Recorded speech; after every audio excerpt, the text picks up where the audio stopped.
Buenas, hoy vamos a hablar de la clasificación de los números o también llamados conjuntos numéricos. Para clasificar a los números vamos a utilizar el sistema indo-arábigo, que es un sistema de numeración del cual hablaremos en otro video, pero para que sepan, el sistema indo-arábigo es el que contiene a todos los números que nosotros estamos acostumbrados a ver en el día a día. Por ejemplo, el número 1, el número 2, el número 3, el número 4, el 5, entre otros, pudiendo llegar inclusive al positivo infinito. Esos son números indo-arábigos. ¿Existen más? Sí, existen más. Pero primero vamos a hablar de estos números.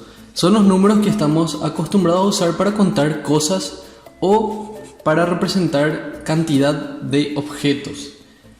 Ejemplo, una manzana, dos manzanas, tres manzanas, una persona, dos personas, tres personas. Yo no podría, por ejemplo, decir media persona o 3/5 personas, ¿verdad? No puedo representar la cantidad de personas con números fraccionarios.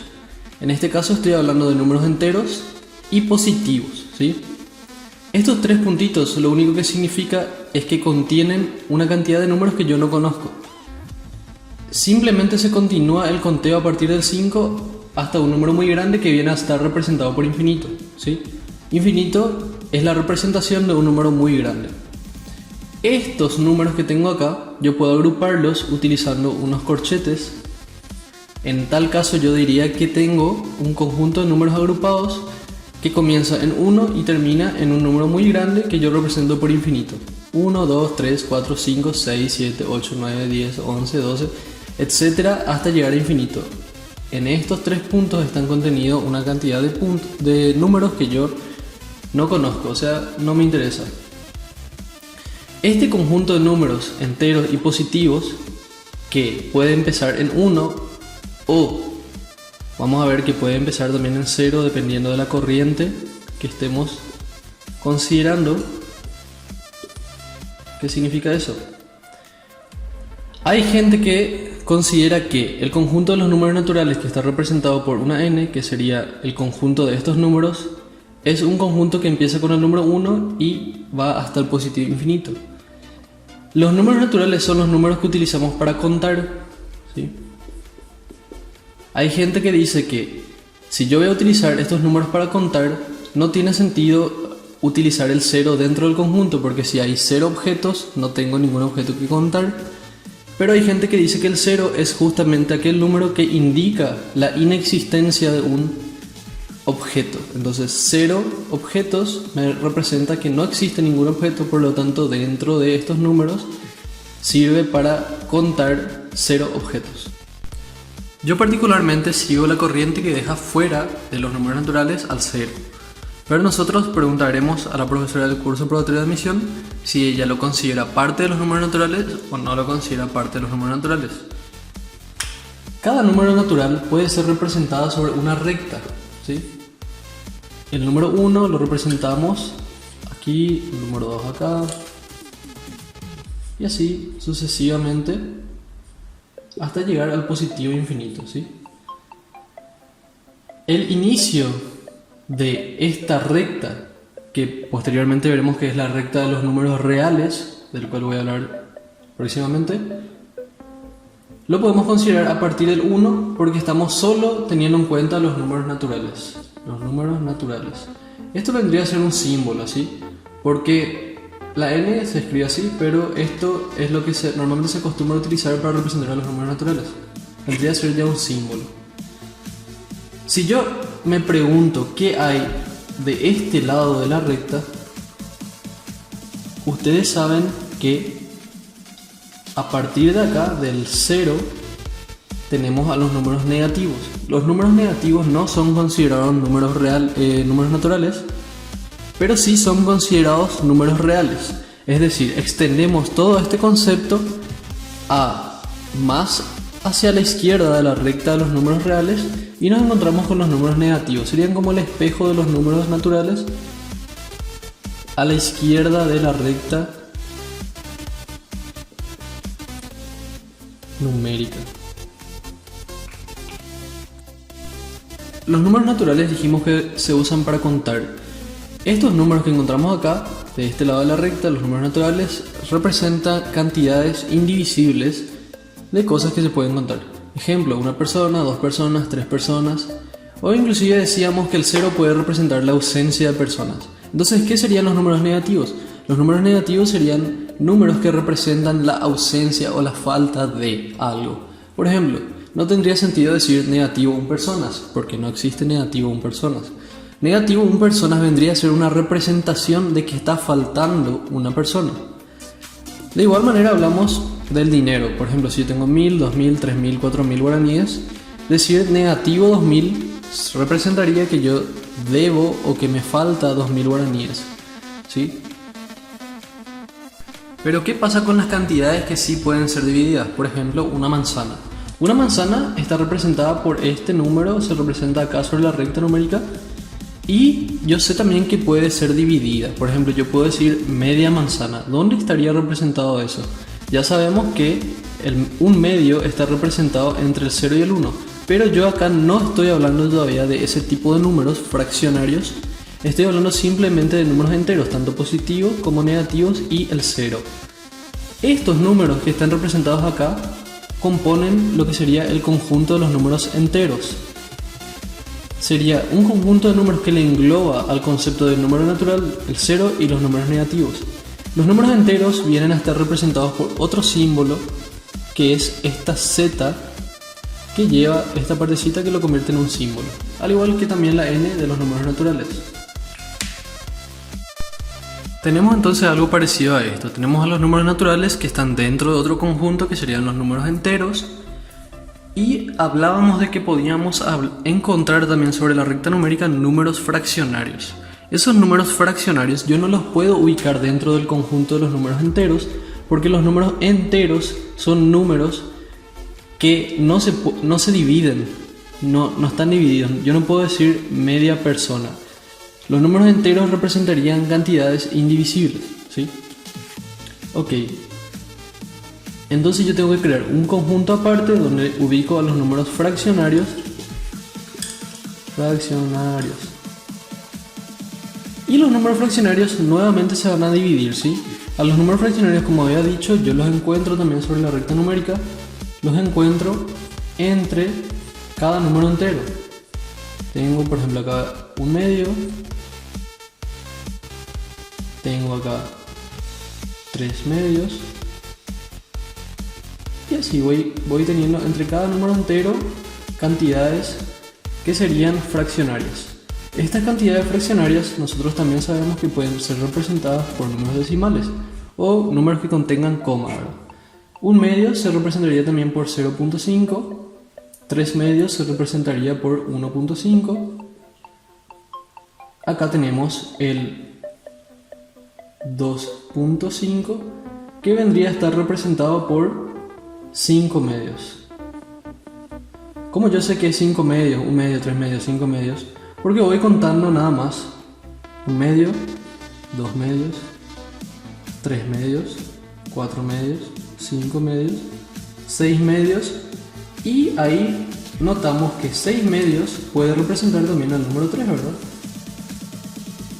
¿Por qué 6 medios puede representar al número 3? Porque esto es una división y 6 dividido 2 es 3. Acá vemos que la división sería lo que representa al concepto también de fracción. Una fracción es una división, ¿sí? Y acá viene el siguiente nivel de agrupación que tenemos, que engloba a los números enteros y a los números fraccionarios. Los números fraccionarios son estos que tenemos acá. Los números enteros son estos que tenemos acá. ¿Y cómo yo puedo obtener un conjunto que le englobe tanto a los enteros como a los fraccionarios? Acá justamente vemos que esta división puede representar un número entero, como también la división puede representar un número fraccionario. De ahí sabemos que una división, cualquier número P, por ejemplo, sobre cualquier número Q, puede representar a cualquiera de estos números. Por ejemplo, yo quiero encontrar una división que representa el número 4. Podría ser la división de 8 dividido 2. 8 dividido 2 es 4. O podría encontrar inclusive otras divisiones. Por ejemplo, 16 dividido 4. 16 dividido 4 es 4. ¿Sí? Entonces, todos los números que pueden ser representados por una división engloban a estos números que yo tengo acá. A esta división, los que pueden ser representados de esta forma los llamamos números racionales. Es un conjunto que engloba todo esto y está representado por una Q. Una Q que tiene acá esta rayita, ¿sí? Vendría a ser un símbolo ya también y representa los números racionales. Tenemos entonces algo de este estilo donde dentro de los números racionales encontramos a los enteros y a los fraccionarios. Dentro de los enteros tenemos a los números naturales y dentro de los números fraccionales tenemos a los números exactos y periódicos. Los números fraccionarios, como bien decíamos, solo podemos encontrar entre cada número entero. Por ejemplo, entre el 1 y el 2 podemos encontrar 3 medios. 3 medios vendría a estar representado por 1.5 si lo pasamos a su forma decimal, que es utilizando una coma. ¿Por qué los números fraccionarios se vuelven a dividir en exactos y periódicos? Porque existen diferentes tipos de números fraccionarios. Ejemplo de esto sería el número que se obtiene al hacer 13 sobre 4. 13 sobre 4 es una fracción y viene a representar esta división. Vemos que nuestro resultado contiene exactamente 2 cifras decimales y es de allí que deriva su definición. Siendo 13 cuartos el ejemplo de una fracción exacta, nos preguntamos ahora cuál sería un ejemplo de una fracción periódica. Una de ellas sería un tercio. Un tercio representa esta división que al efectuarla no podemos encontrar un número mayor a 0 que nos dé 1 multiplicado por 3. Entonces añadimos la coma, se añade el 0, van 3, 3 por 3, 9, se vuelve a quedar 1, se le añade el 0, 3 por 3, 9, queda 1, se le añade 0 y esto lo repetimos infinitamente, o sea, iremos añadiendo cada vez más 3. O sea, un tercio, que vendría a representar la división de 1 dividido a 3, es 0,33333 y esto continúa hasta el infinito. Cuando tenemos un número cuyos decimales se repiten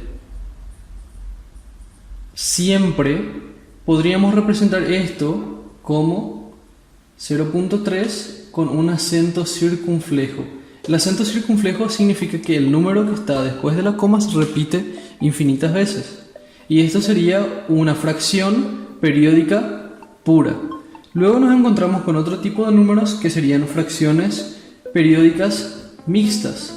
Las fracciones periódicas mixtas serían números decimales que repiten 2 o más decimales y van repitiéndolos de una manera periódica. Podría ser también la combinación de 2 y 2 o más.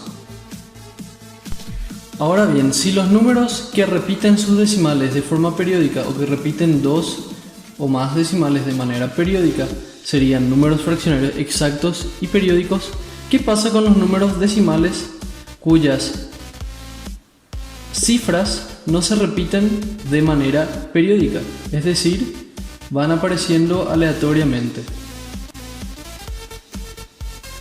y no sabemos cuál aparecerá después. Estos números necesitan otra clasificación aparte de todos estos números y esa clasificación la llamamos números irracionales.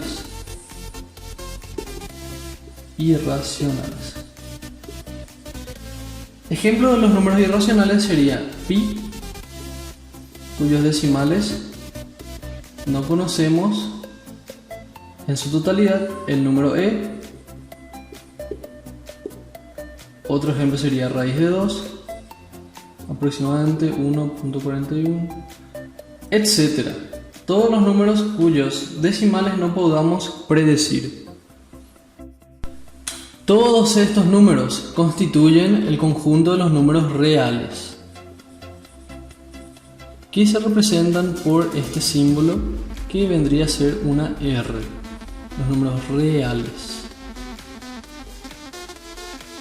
Conociendo entonces el conjunto de todos los números reales, los racionales, irracionales, enteros, fraccionarios, naturales, nos preguntamos qué otro tipo de números existen. Ese tipo de números que nos falta definir es el número que aparece cuando intentamos hallar la raíz cuadrada de negativo 1, que sería la raíz de esta ecuación. Al pasar al 1 al otro lado obtenemos negativo 1 y al pasar el exponente como raíz obtendremos la raíz de negativo 1. Este número es a lo que los matemáticos llamaron número imaginario puro y es la base de lo que serían todos los números imaginarios que se construyen multiplicando un número real por un número imaginario. Pero esto nosotros no tocaremos en este curso, pero no está de más decir que a la par de los números reales tenemos el conjunto de los números imaginarios.